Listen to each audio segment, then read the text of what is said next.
नमस्कार दोस्तों, आज एक नया वीडियो लेकर आए। देखिए, पत्र लेखन के बारे में बात करते हैं। लेटर राइटिंग, ठीक है।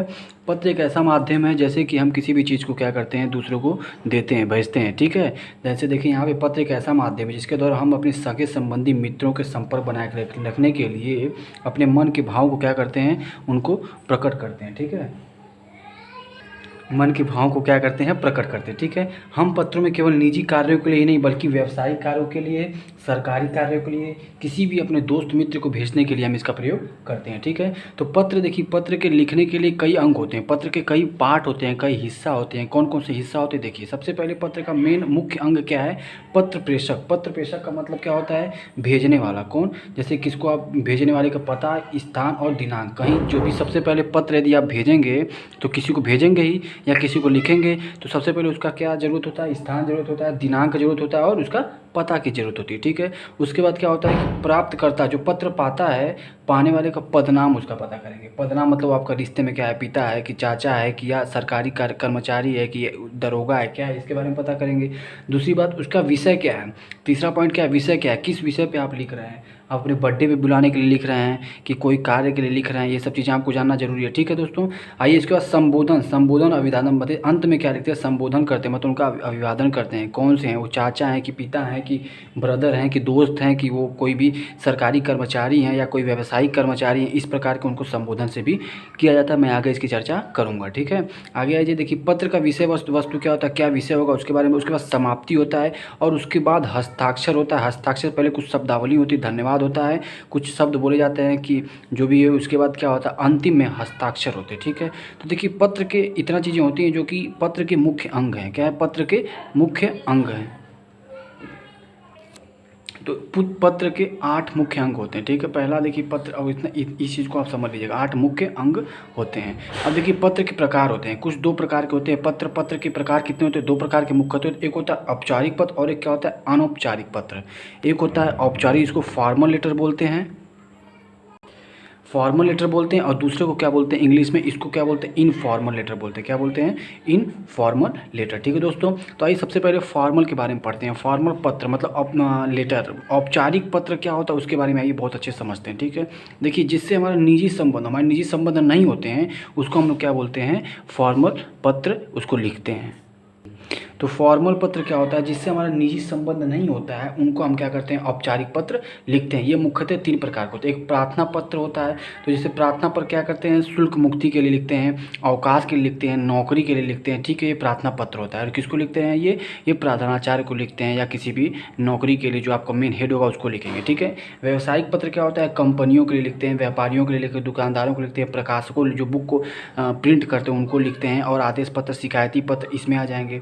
और उसके बाद कार्यालयीय पत्र होता है जिसमें सरकारी और गैर सरकारी कार्यालयों के लिए भी इसको पत्र को लिखा जाता है, ठीक है दोस्तों। इस बात को ध्यान दीजिएगा कि औपचारिक पत्र क्या होता है, हमारे जिससे निजी संबंध नहीं होते, मतलब हमारे संबंधी नहीं होते हैं, वो हमारे संबंध में नहीं आते हैं, ठीक है। और उसमें क्या क्या होता है, संबोधन होता है, अभिवादन होता है और समापन होता है। तो ये समाधान देखिए, प्रार्थना पत्र का संबोधन कैसे करेंगे, प्रधानाचार्य से करेंगे, ठीक है। जैसे हमारे जी प्रधानाचार्य हैं तो उनको पत्र लिखेंगे तो आवेदन के लिए लिखेंगे, किस चीज़ के लिए, शुल्क मुक्ति के लिए लिखेंगे या अवकाश के लिए लिखेंगे, छुट्टी के लिए लिखेंगे या बुखार के लिए लिखेंगे। तो उनका उनका जो संबोधन करेंगे कैसे करेंगे, प्रधानाचार्य होते। अभिवादन कैसे करेंगे, मान्यवर बोलेंगे या माननीय बोलेंगे या महोदय बोलेंगे, ठीक है दोस्तों। और समापन कैसे करेंगे, समापन क्या करेंगे, अंत में जो उसका समापन होता है उसको क्या करेंगे, भवदी बोलेंगे या निवेदक बोलेंगे या प्रार्थी बोलेंगे या आपका आज्ञाकारी शिष्य। उसके बाद अपना नाम लिखेंगे, ठीक है। उसके बाद व्यावसायिक में क्या लिखेंगे, संपादक, मतलब कोई बुक छपा रहे हैं या विक्रेता को भेज रहे हैं या किसी भी चीज़ को भेज रहे हैं उनके लिए क्या लिखेंगे, श्रीमान या श्रीयुक्त लिखेंगे। क्या प्रयोग करेंगे उनके लिए, अभिवादन के लिए श्रीमान या श्रीयुक्त। और उनको अंत में क्या लिखेंगे, भवदी या निवेदक लिख देंगे, ठीक है। कार्यालयीय पत्र में क्या होता है, अधिकारी के लिए लिखते हैं। मैंने आपको बताया कि हमारे संबंधी नहीं होते, औपचारिक पत्र हमारे संबंधी नहीं होते हैं। अब इसमें इनका प्रयोग क्या करें, आदरणीय, मान्यवर या महोदय प्रयोग करेंगे, ठीक है दोस्तों। अब अंत में इसको क्या करेंगे, समापन कैसे करेंगे, भवदी से, प्रार्थी से या विनीत से या निवेदक से, ठीक है। अब आज आपको आशा करता हूँ कि आपको औपचारिक पत्र समझ में आया होगा कि हमारे संबंध में नहीं होते हैं, मतलब हमारे संबंधी नहीं होते हैं, उन्हीं को हम क्या लिखते हैं, औपचारिक पत्र लिखते हैं। अब देखिए अनौपचारिक पत्र क्या होता है, अनौपचारिक पत्र का जिसको हम इनफॉर्मल लेटर बोलते हैं। तो इनफॉर्मल लेटर उसे बोलते हैं जिनको हमारे सगे संबंधी, जिसका हमारा निजी संबंध हो, जैसे मेरे चाचा हो गए, भाई हो गए, ठीक है। हमारे निजी संबंध में जिसको हम लिखते हैं उनको हम बोलते हैं अनौपचारिक पत्र, ठीक है। उन्हें लिखे जाने पत्र को क्या बोलते हैं, अनौपचारिक पत्र बोलते हैं। अब देखिए अनौपचारिक में बड़ों के लिए क्या लिखेंगे, सबसे पहले कि हमारे सगे संबंधी होते हैं तो उनके लिए हम क्या, बड़ों के लिए क्या पूज्य, पूजनीय, आदरणीय या श्रद्धेय या आदि कोई भी प्रयोग करेंगे। उसके बाद उनके लिए अभिवादन क्या लिखेंगे, चरण स्पर्श, प्रणाम, सादर नमस्कार, ये सब चीज़ हम उनके लिए क्या करेंगे, अभिवादन के लिए प्रयोग करें। समापन में क्या करेंगे, आपका बेटा, आपका पोता, आपका नाती, आपका भाई, आपका भतीजा, इसका प्रयोग करेंगे। ठीक है, छोटों को क्या लिखेंगे, प्रिय, उनका नाम लिखेंगे, आयुष्मान भव, मतलब उनको आशीर्वाद देंगे, चिरंजीवी बोलेंगे, खुश रहो, हमेशा सुखी रहो, प्रसन्न रहो, इसका प्रयोग करेंगे अभिवादन के लिए। और तुम्हारा शुभचिंतक को बेटा, तुम्हारा शुभाकांक्षी, मतलब तुम्हारा शुभ की आकांक्षा प्रयोग, मतलब वो करता हूँ, तो ये सब चीज़ हम उसके लिए समापन में प्रयोग करेंगे। मित्रों के लिए और परिचितों के लिए क्या करेंगे, प्रिय, उनका नाम लिखेंगे, प्रिय मित्र, प्रिय बंधु, प्रिय भाई, उनके लिए प्रयोग करेंगे। अभिवादन के लिए मधुर स्मृतियाँ, सप्रेम नमस्ते, सप्रेम प्रणाम, सप्रेम भेंट, इस प्रकार से लिखेंगे। तुम्हारा हितैषी लिखेंगे, तुम्हारा अभिन्न मित्र लिखेंगे, चिर स्नेही का प्रयोग करेंगे समापन में। ठीक है, देखिए अच्छे पत्र लिखने के लिए कुछ महत्वपूर्ण तत्व होते हैं। अच्छे पत्र की क्या क्वालिटी होती है, उनको कैसे लिखेंगे, उनके उन तथ्य को यदि आप जानेंगे तो आप अच्छा पत्र लिख सकते हैं। ठीक है, कौन कौन से पत्र होते हैं, देखिए क्या क्या पॉइंट होते हैं, ध्यान दीजिएगा।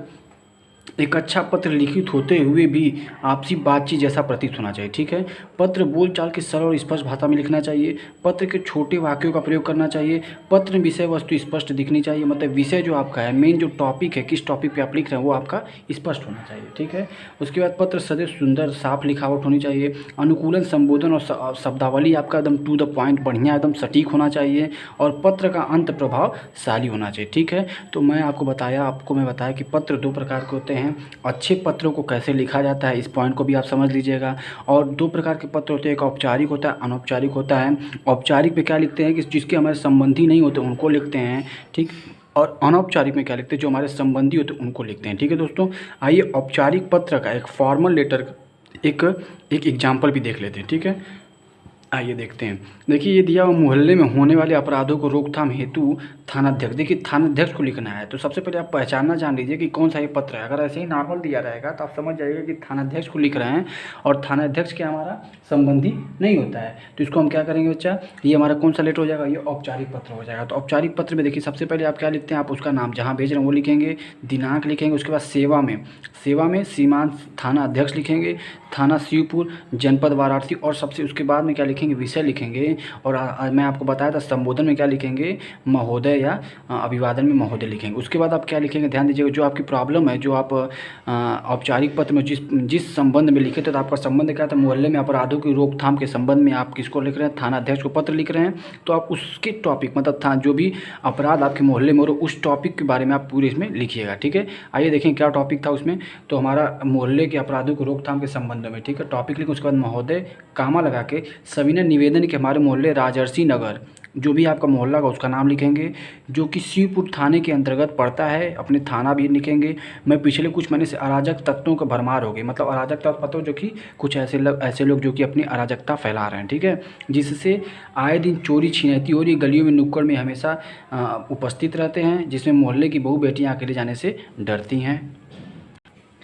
अतः आपसे निवेदन है कि इस समस्या को ध्यान देकर जल्द से जल्द निराकरण करें, इन अपराधों को अंकुश लगा सके, मैं और मोहल्ले बेटियों को बेखौफ होकर बाहर आ जा सके। ठीक है, टू द पॉइंट अपना पॉइंट लिखिए, और उसका क्या निवारण, उसका निवारण करिए। और उसके बाद सर धन्यवाद भवदीय मिस मारिया जोसेफ, अपना नाम लिख दीजिए, यहाँ पे बात खत्म हो जाएगी। ठीक है, इसमें औपचारिक पत्र, ये कौन सा पत्र था, औपचारिक। एक और पत्र आप देख लीजिए, यहाँ पे विद्यालयों के ज्ञानवर्धक कार्यक्रम प्रसारित करने के दूरदर्शन केंद्र के निदेशक पत्र, इसको आप पढ़िएगा, मैं आपको यहाँ पे लिख ले, आप इसको मैं दिखा दे रहा हूँ, इसको आप पढ़िएगा। ठीक है, उसके बाद ये देख लीजिए, प्रतिदिन लगने वाला जाम से मुक्ति के लिए वरिष्ठ पुलिस को लिखना, और वरिष्ठ पुलिस अधीक्षक को लिखना है। तो ये भी किस पत्र में आ जाएगा, औपचारिक पत्र में आ जाएगा। इसको भी आप एक बार रीडिंग कर लीजिएगा और अच्छे से आप समझ लीजिएगा। ठीक है, ये 3 एग्जाम्पल मैंने आपको समझा दिए। अब आ जाते हैं, औपचारिक पत्र हमने खत्म कर दिया, अब आ जाते हैं अनौपचारिक पत्र में। ठीक है, अनौपचारिक पत्र क्या होते हैं, देखिए अनौपचारिक पत्र में क्या होता है, अपने सगे संबंधी को लिखते हैं। जैसे इसमें पिता को अपनी दिनचर्या बताने के लिए पत्र, कहीं आप बाहर गए हैं, ठीक है, कहीं छात्रावास में रह रहे हैं, कहीं पे आप रह रहे हैं, तो अपने पिता को पत्र लिख रहे हैं कि अपनी दिनचर्या के बारे में। देखिए जीआरपी था छात्रावास, जीआरपी पुरानी दिल्ली छात्रावास है, वहाँ पर आप रह रहे हैं।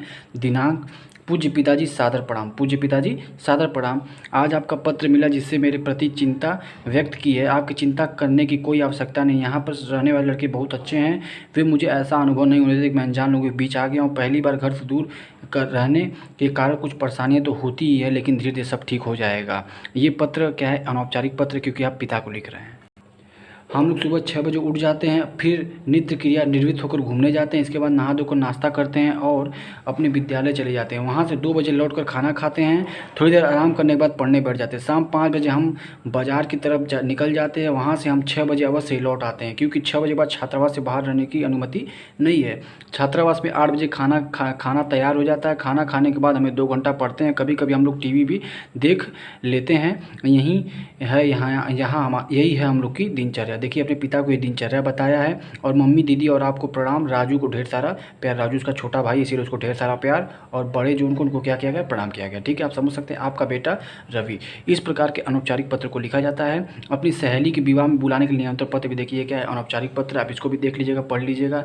ठीक, उसके बाद अपने मित्र को सांत्वना देने के लिए पत्र, किसी प्रकार कोई सांत्वना अपने मित्र को देना है, उस पत्र को भी आप देखिए देख सकते हैं। इसको भी आप मैंने लिख दिया है, इसको भी आप समझ लीजिएगा। तुम्हारा मित्र अमन। ठीक है, इसको भी देख लीजिए। 3 प्रकार के मैंने आपको टॉपिक क्लियर कर दिए। और इसी प्रकार के मैंने आपको इस आज के टॉपिक में अनौपचारिक और औपचारिक पत्र के बारे में बताया। पत्र 2 प्रकार के होते हैं। आशा करता हूँ कि आपको ये चीज़ें समझ में आई होंगी, आपको क्या क्या चीज़ें हैं इसमें क्लियर हुई होंगी, सब कुछ क्लियर हो गया होगा। और इसी प्रकार आप मेरे चैनल पर नए हैं तो मेरे चैनल को लाइक करें, शेयर करें, सब्सक्राइब करें। बहुत बहुत धन्यवाद।